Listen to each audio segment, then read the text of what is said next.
All right, so live video starting here. So welcome everyone to another Facebook Live. Haven't done one of these in a while, but cool. So now it looks like we're all ready to go. Okay, so welcome to the Facebook Live here. This is the what I'm doing here is I've got a presentation I'm doing this evening on better breathing. A buddy of mine is a chiropractor, invited me to come and do a presentation.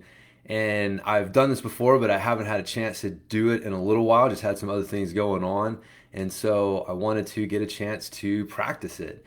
And so I thought a good way to do that would be to have a Facebook Live where I could get a chance to go over the material. So get ready for my presentation tonight, but also share some good information with you guys as well. So if you happen to join the live one or see the recording, I appreciate it. But that's kind of the idea. So better breathing. Why is it important? And so this is something I've been really, kind of a common theme in my blog posts and podcasts and stuff lately has been the need for people to think more about better breathing and what it is and why it's important.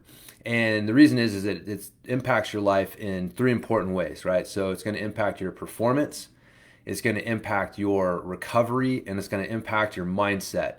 So these are, three very important aspects of your life, right? So improving your performance, right? If you're a mountain biker, then obviously that's something that you're interested in. Better breathing is going to increase your muscle oxygenation, how much oxygen is getting to your muscles. It's going to improve your movement efficiency, right? Better breathing, like when you're using inefficient breathing patterns, you're also going to use inefficient movement patterns.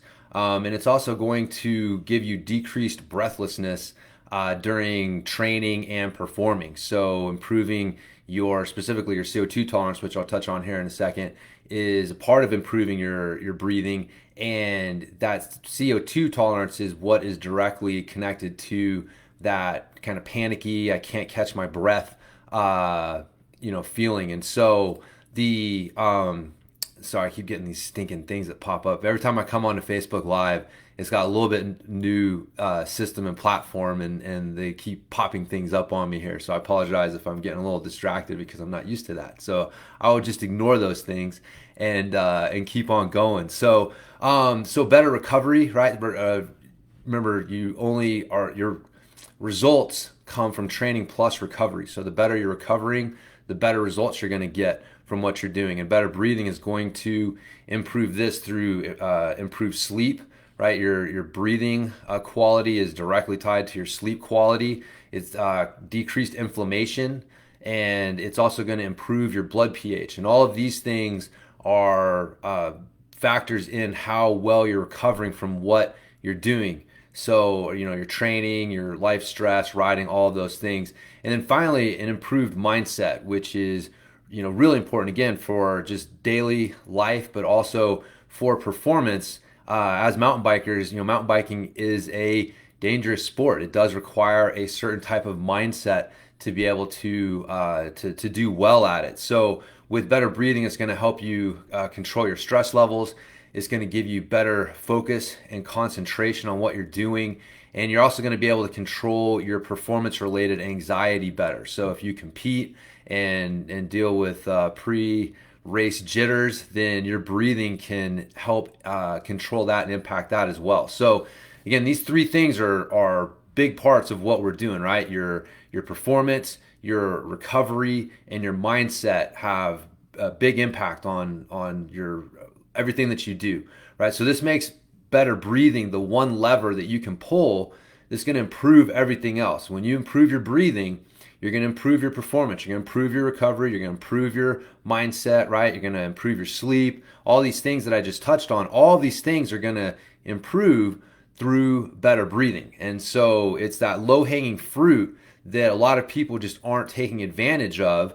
And unfortunately, they're spending time trying to figure out the best bike equipment to have, the best training program, the best cardio, the best nutrition, and then they're leaving their breathing just on the table, kind of to chance. Maybe they're thinking about we'll breathe in on the way up and out on the way down, or they get some sort of breathing pattern that they use when they're lifting weights. But it really isn't something that people dig into the way that they should.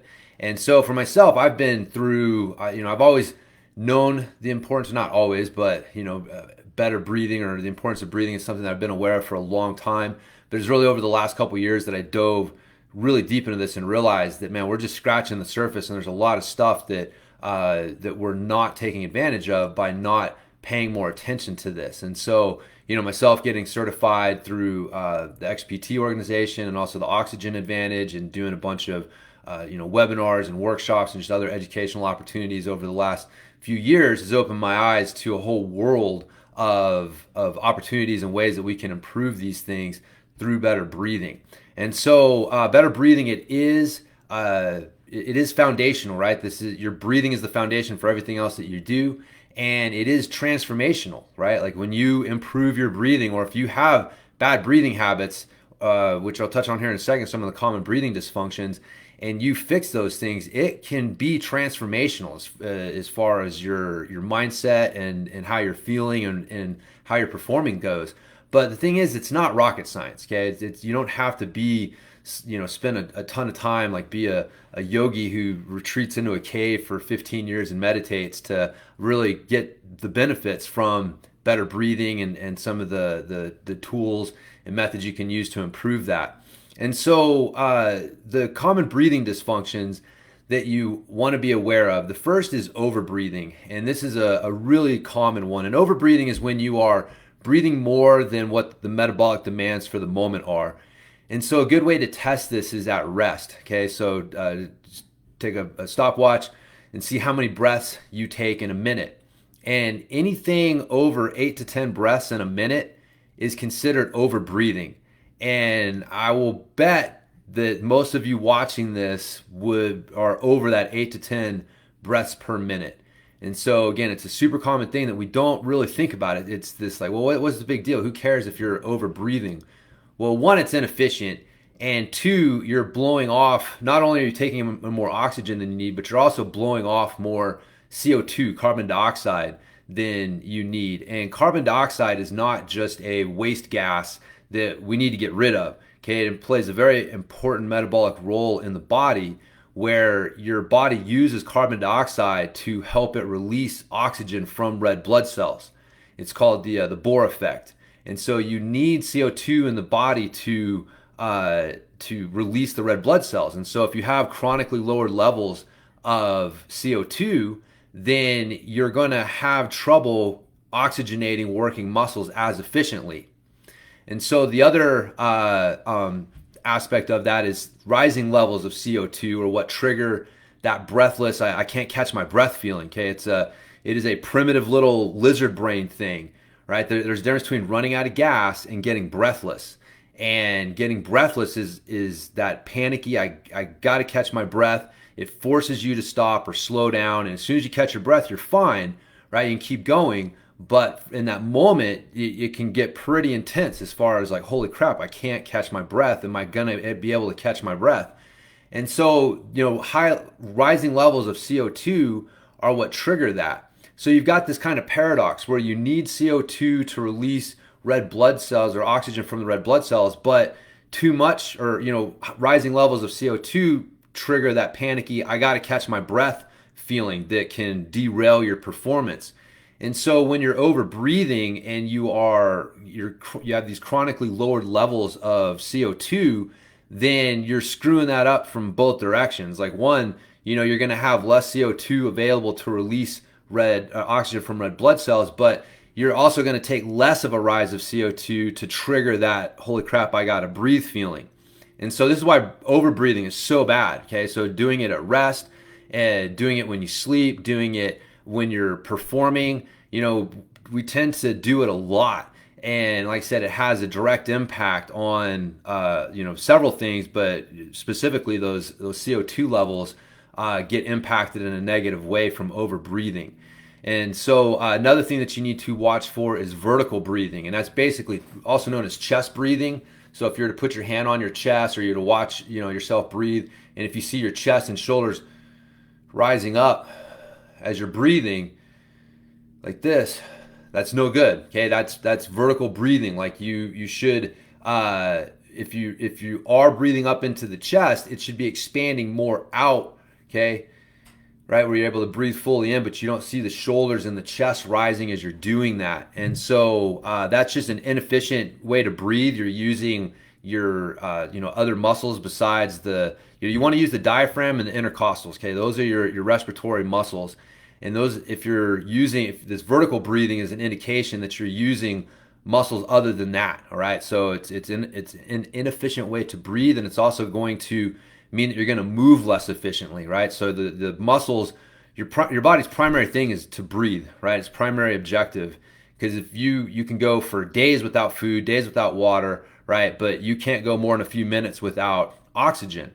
And so your body's primary thing from moment to moment, for the most part, is making sure that you can continue to breathe. And so if you develop a way of breathing that's using your muscles to breathe, and not the respiratory muscles, but muscles that are meant for bracing or moving or whatever, then as you go to move, it's not going to give that up, right? It's going to continue to use those inefficient breathing patterns, and you're just going to have to learn how to like work around it. And so again, this is just a bad for performance. Vertical breathing also tends to trigger more of a stress response. And so, it's like being chased by the world's slowest bear all day long, right? You're breathing in this like breathing pattern that usually you would only use for the highest efforts, right? When you really have to, put out a lot of energy, like you're running from a bear, right? But then you're doing it slowly all day long, and it'll trigger that stress response. So there's a lot of things that'll happen from the vertical breathing. Along with that is reverse breathing. And so if you were to put your hand down on your belly button or just above your belly button, which when you breathe in, you should feel pressure pushing your hand out. And then as you breathe out, that pressure should decrease and the hand collapses, comes back in as the stomach, the belly collapses. This is where belly breathing comes from, although I don't like that term because it makes people think that you actually want to use the belly muscles to breathe.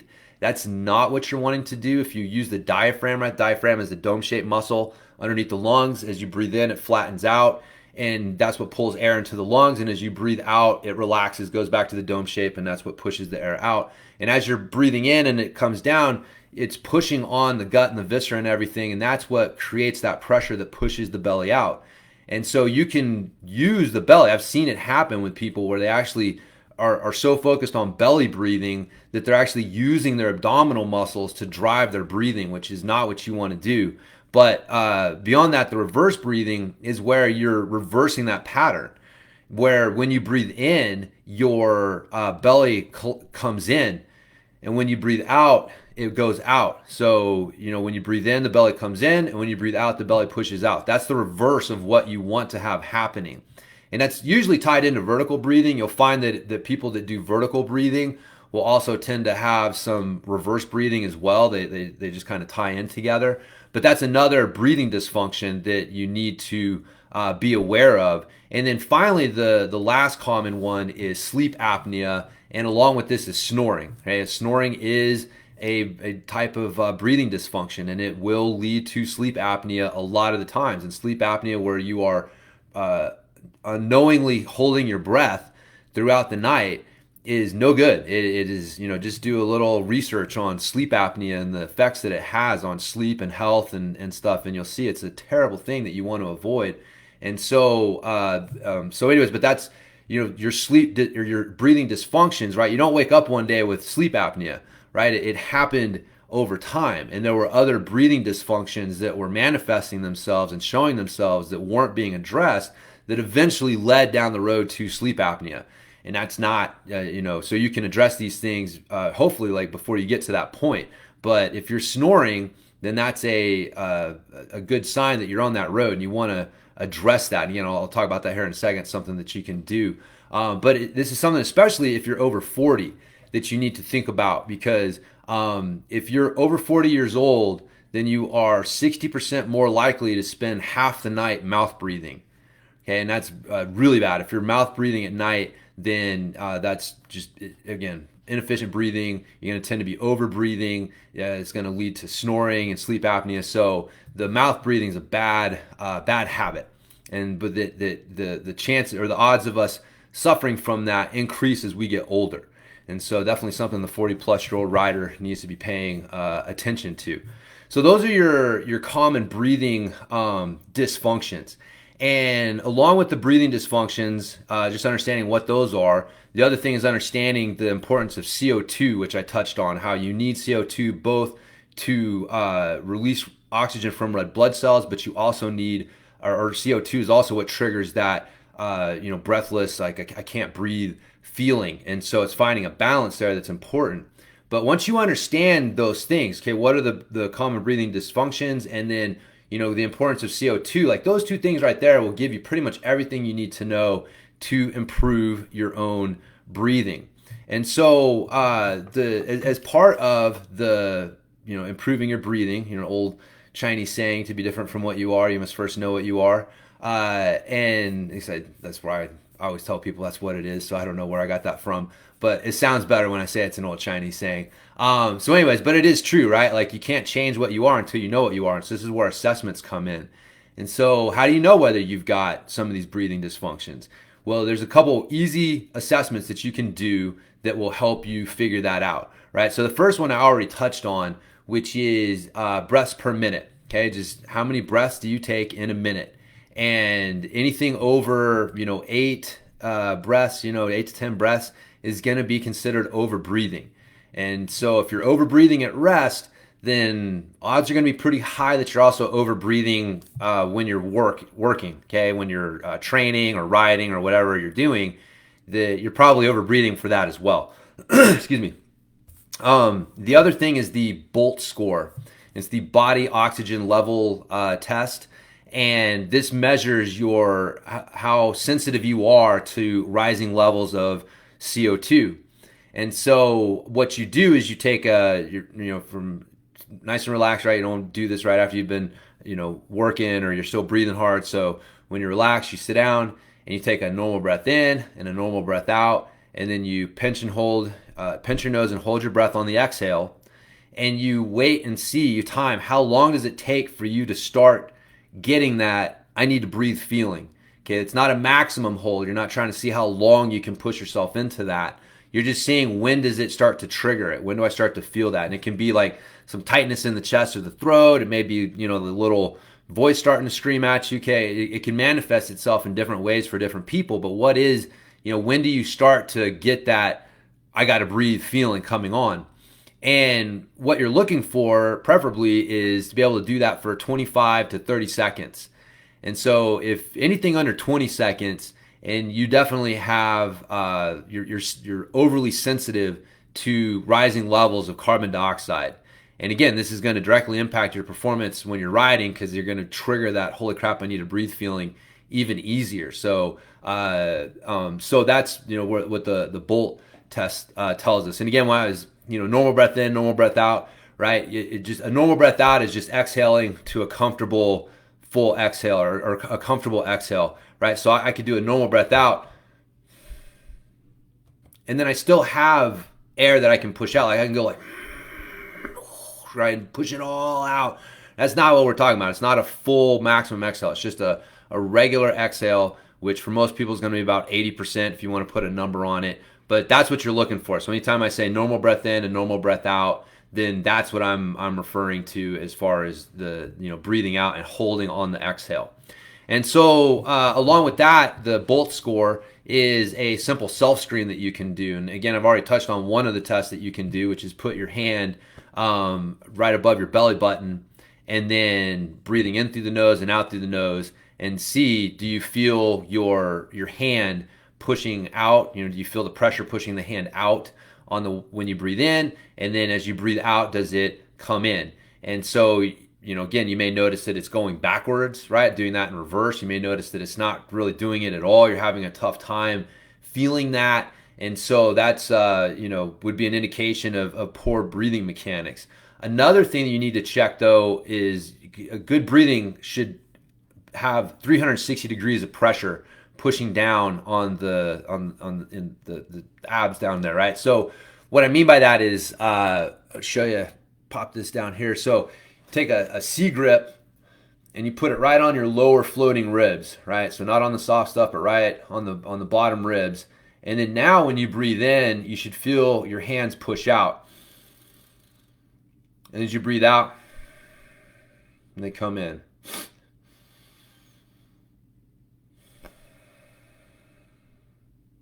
Okay, so that's where people who are like, oh no, I got belly breathing, I'm good at belly breathing. When you go to this Superman pose and start checking, well, do the ribs expand as well? Do you feel it on the sides? A lot of people lose it there, and that's where they've been overly focused on belly breathing and feel like, well, as long as my belly's moving in and out, that's good breathing mechanics, but that's not it, right? It's not just the belly, but also the ribs and also the lower back, like being able to put your hands on the lower back there towards the bottom of the ribs and feel like as you breathe in, you feel some expansion, and as you breathe out, you feel that pressure go away. So, the diaphragm should be pushing 360 degrees out or creating that pressure at 360 degrees throughout the abdomen down there. And so you want to check and see, is that happening? And then along with that, also checking the chest, right? Putting your hand on your chest. And then as you're breathing, do you feel, see the hand move up and down? Do you see your shoulders move up and down? And so then that's, again, indication of bad breathing mechanics. But, checking the little self screen there, right? The belly, the Superman, and the chest, and seeing how are you breathing, how are your breathing mechanics, gives you a pretty good picture of where you're at, right? Like, are you over breathing with the breaths per minute? Are you overly sensitive to CO2 through the Bolt score? And how are your breathing mechanics? What muscles are you actually using to breathe through that self screen? And remember too that breathing dysfunctions may be context specific.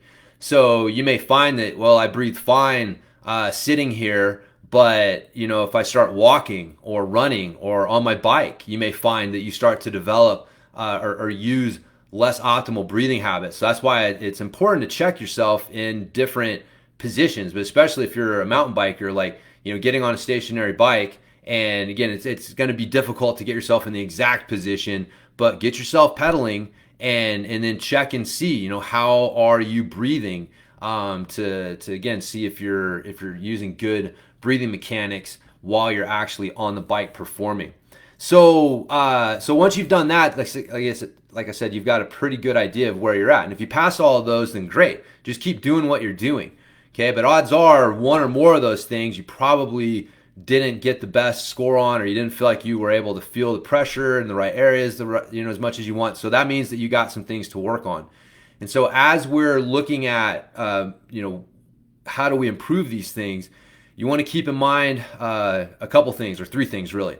Okay, so breathing will impact your body in three different ways. Okay, the first is biochemical. It's going to directly affect your blood gases, right? The ratio of oxygen and to CO2. And then also it's going to affect your pH levels. Like, are you more acidic, more base? But those two things are going to, those two biochemical things are going to be directly impacted by your breathing. The other one is biomechanical. Okay, like what muscles are you using to breathe? And so again, I already touched on that if you're using muscles that aren't intended to be respiratory muscles, well, that's going to lead to less efficient movement and performance, when you're training and riding. And then finally, the stress response. Like, what is the impact that your breathing method is going to have on stress and anxiety levels? And so again, I already touched on how like the vertical breathing can lead to higher stress, because that's a breathing pattern that is usually associated with a high stress environment, and your body doesn't know that slow bear is not really there. And so that can, have an impact on your stress levels.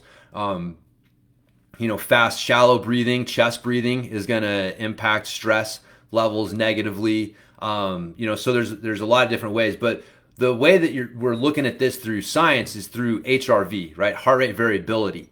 And heart rate variability is a window into your parasympathetic and sympathetic nervous system, right? The autonomic nervous system that is controlling things beneath the conscious level. So sorry about that. I've got to turn my phone off there. But got a little distracted there. Apologize about that.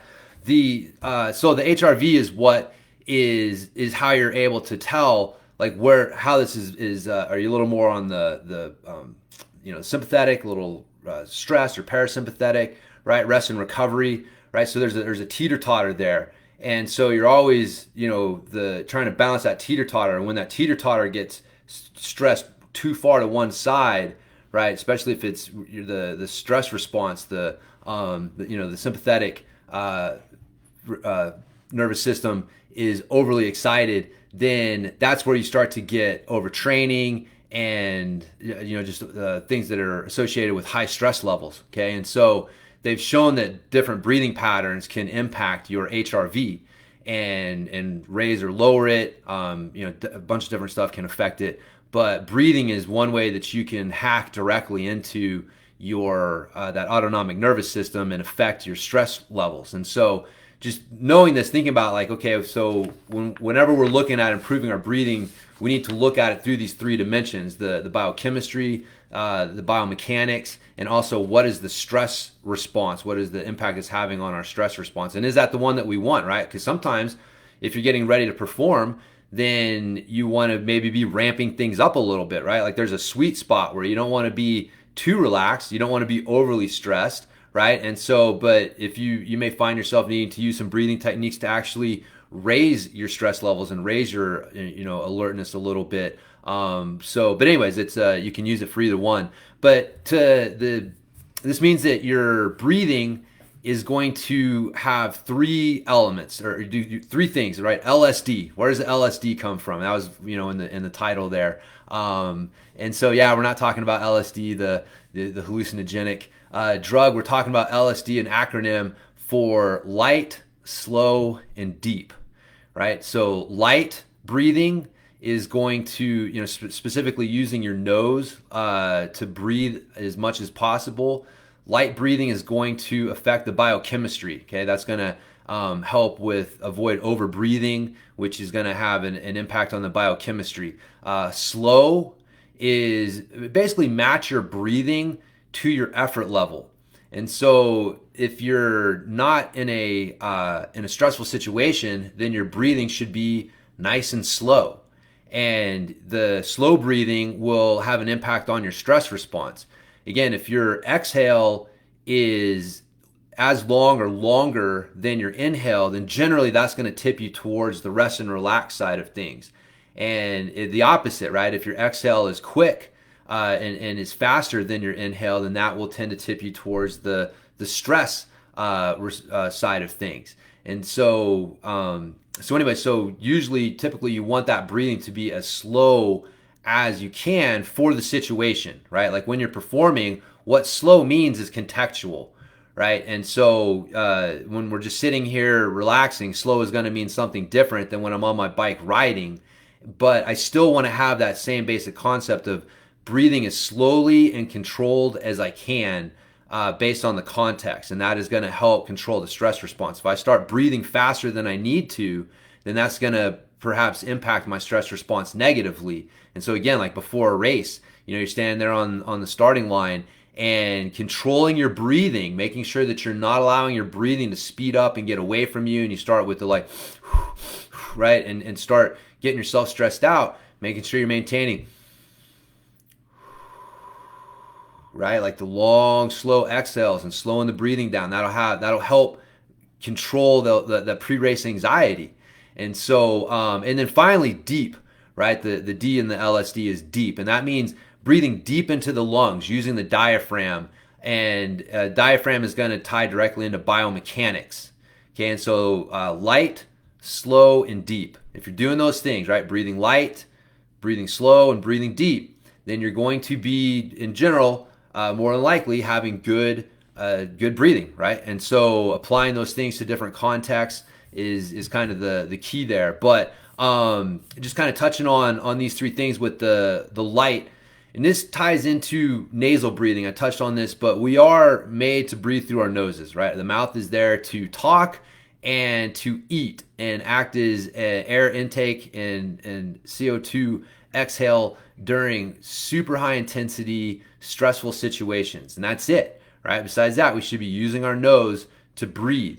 And one of the things that breathing through the nose is going to do is it's going to create natural resistance to help prevent overbreathing. You're going to be way more likely to overbreathe if you're a mouth breather than if you're a nose breather. And that's just because the nose creates natural resistance that stops you from like the, right? It's not as easy to do that with the nose. Like you're kind of forced to slow your breathing down and breathe a little lighter. When you breathe through your nose, you're getting nitrous oxide in your bloodstream. It's a gas that pools in your sinus cavity, and it is a vasodilator. And so it opens up the blood vessels and makes it easier for the blood to flow through. When you breathe through your nose, it's cleaning the air that's going into the lungs. That's why we have mucus and hair up there. It is to clean the air before it actually gets into our lungs.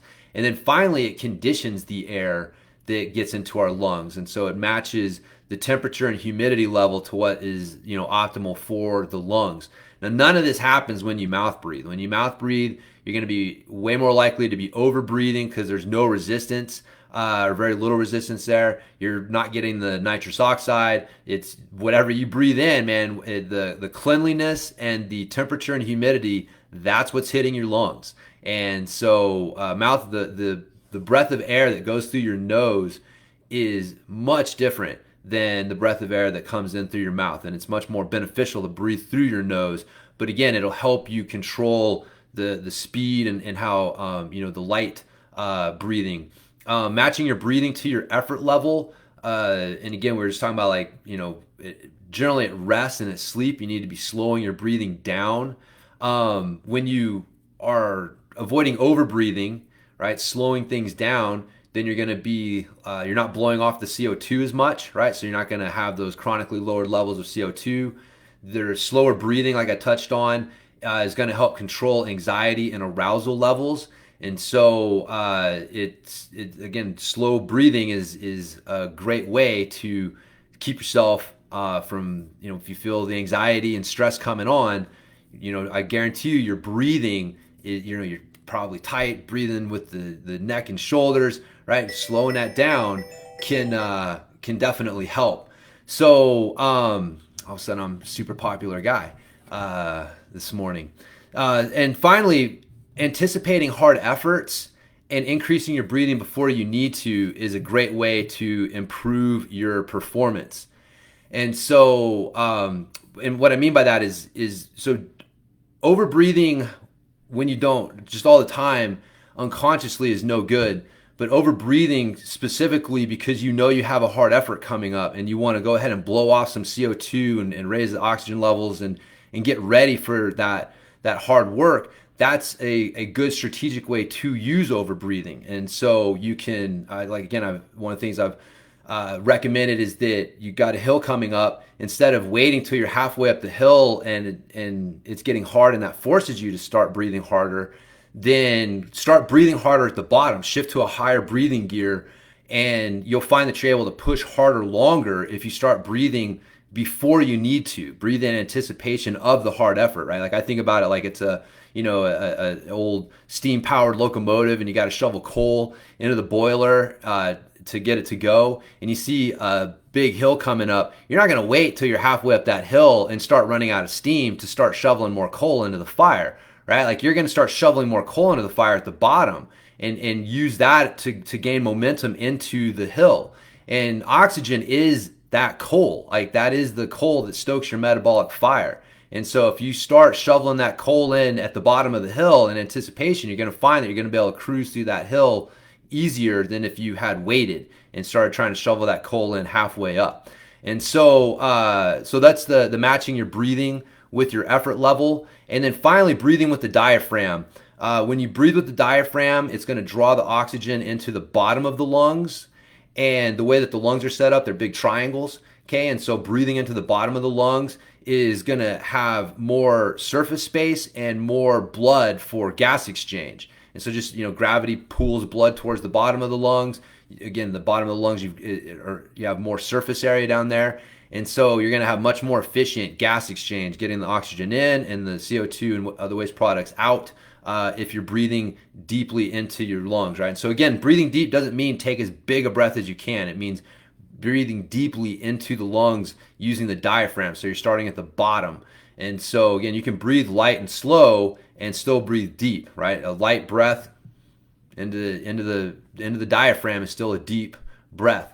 Breathing with your diaphragm also triggers more of a parasympathetic response, which helps control anxiety and arousal levels. And again, this goes back to that HRV stuff that I was talking about. But breathing with your diaphragm is associated with the lowered levels of stress. Okay, and then finally, breathing with your diaphragm is going to allow you to brace with your abdominal muscles instead of using those muscles to breathe. And again, like one of the studies that we saw in the courses that I was taking, the conclusion is that until you normalize breathing, you can't normalize any movement pattern. So this means that if you are into functional movement and functional training and you want to move as efficiently and functional as possible, then you have to normalize your breathing. You have to have functional breathing as the foundation for that, because as long as you have dysfunctional breathing and you're using other muscles to help you breathe, and those muscles are not going to be available to help you move, and you're going to be using dysfunction to get around those muscles not being available to help you move. And so, functional breathing is the foundation for functional movement. And so it's not really optional if you value that. And so between these three things, right? Nasal breathing, matching your breathing to your effort level, and then breathing with the diaphragm. These are how you practically implement the LSD formula, the light, slow, deep, right? So breathe with the nose, match your breathing to your effort level, and then make sure you're breathing with your diaphragm. And so some things that you can do to help you with this, some daily practices. One is an exercise known as breathe light. And it's just like it sounds. It's you're going to sit or lie down, get comfortable, and then set a timer for 10, 15 minutes. And then you're just going to breathe light. And you're going to breathe in and out through the nose.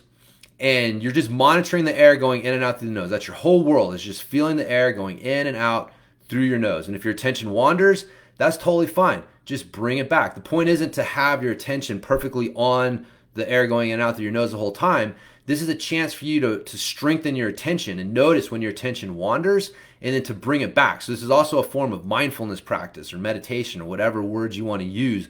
But besides helping your breathing mechanics and your blood gas levels and all those things, it's also going to help you mentally through that increased ability to control your attention. Okay, so but the way that it works is you're monitoring your breathing going in and out through the nose, and you want to make sure that when you breathe in, it is soft and quiet. Okay, so if you were to have a piece of paper or a feather under your nose as you're breathing in and out, you'd want to try to disturb that as little as possible. And you want it to be quiet, which means that you shouldn't be able to hear yourself breathe, much less somebody sitting next to you, right? And so you want to be soft and quiet. And as you're breathing in, you want to make sure that you're breathing deep. Okay, we touched on that already. So if you need to at first, go ahead and put your hand on your belly just to kind of reinforce that. The feeling, the pressure, pushing the hand out as you're breathing in, and the pressure going away as you breathe out.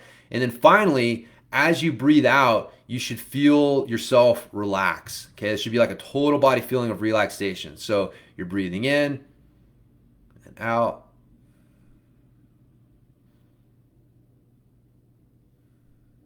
Right, and that's it. Okay, so you're breathing as little as you need to, as light as you can, to not trigger a strong air hunger. Okay, that's the term they use for when you start to get that I need to breathe feeling. So a little bit of air hunger is good, right? But you're not looking to, you don't want this to be stressful.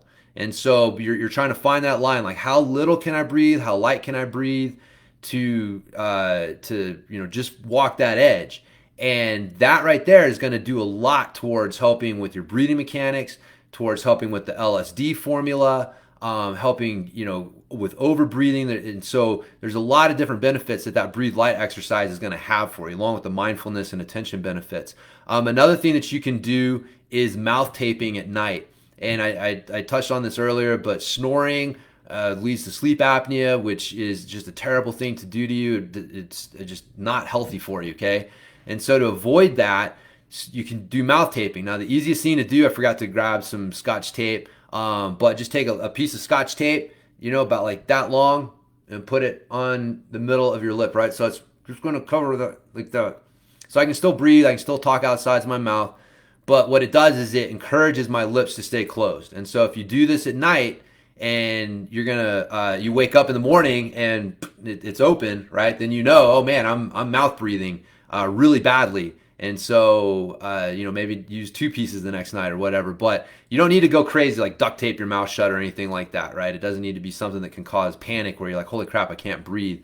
But you want to just have a little bit of resistance to encourage your body to breathe through the nose at night instead of just automatically opening and going to the mouth. And again, if you're trying to improve your breathing mechanics during the day and then at night you're just having crappy breathing mechanics, you're breathing through your mouth, over breathing, you're working against yourself, right? You've got to get your breathing at night fixed up in order to help that. And again, it's going to improve your sleep. It's going to improve your recovery. There's so many things that will happen when you stop mouth breathing at night. So mouth taping. And then finally, periodically checking in on your breathing throughout the day. And so whether it's setting a little reminder every half an hour or hour, but just check in. How am I breathing right now? Right? Am I sitting here with my mouth open? Like there's a term that they use in one of the courses called email apnea or phone apnea, right? Like you'll be surprised. You'll be sitting there answering emails on your phone, and all of a sudden you check in and you're like, holy crap, like I've stopped breathing. Like I'm sitting here with my mouth open and I've stopped breathing. And that's not good. Okay. And so, periodically checking in and seeing what are my breathing mechanics right now? I'm sitting here with my mouth open and my mouth is dry. Well, obviously I've been mouth breathing. So I need to, consciously go back to nose breathing. Maybe check in and do the little like hand on the belly and Superman and just kind of reinforce those mechanics. But that periodic check-in throughout the day is going to help a lot with your breathing mechanics because again, the breathe light will help. But again, if you're doing that for 10 to 15 minutes and then throughout the rest of the day, you're just breathing however, it's really going to take a long time for you to make a noticeable impact on your breathing mechanics and all the other things that come along with that. So just an easy periodic check-in throughout the day, mouth taping at night, and that breathe light exercise will go a long, long ways towards helping you improve your breathing mechanics and all the things that go along with that. So cool. So that's pretty much it. What I got here. I mean, there's a whole lot of other stuff that goes into this. We haven't even started to touch on the performance side of things. Using breath holds to improve your cardio and CO2 tolerance and stuff, and how to use breathing to improve your strength and mobility. So there's a whole performance side of breathing as well. But really, the foundational stuff is what I've covered in this little presentation here, which is understanding the LSD formula, right? That when you breathe, you want it to be light, you want it to be slow, and you want it to be deep. And we do this by breathing through our nose as much as possible, matching our breathing to our effort level, and making sure we're breathing with our diaphragm. And then to that end, you're using the breathe light exercise, you're mouth taping at night, and you're periodically checking in on your breathing throughout the day. If you're doing that, like you're going to see improvements. There's no way that you can't. Your body wants to breathe better, right? It knows the better way to breathe. And if you give it the opportunity, it's just like movement, right? Like you develop movement dysfunctions. And so through proper training, you can give your body the chance to go back to the optimal way of moving, the way that it wants to move. And same thing with breathing. Like you just need to give it the opportunity to relearn the optimal way to do it. And it wants to do that. And so this is just like, functional training. This is functional breathing, and both take some focus and effort while you're training. But as you get better at it, you don't have to think about it as much, right? Like first time you started working out and someone shows you the right way to do a deadlift, a hip hinge, you had to think about it a lot. But the more you do it, the less you got to think about it, the more natural it becomes.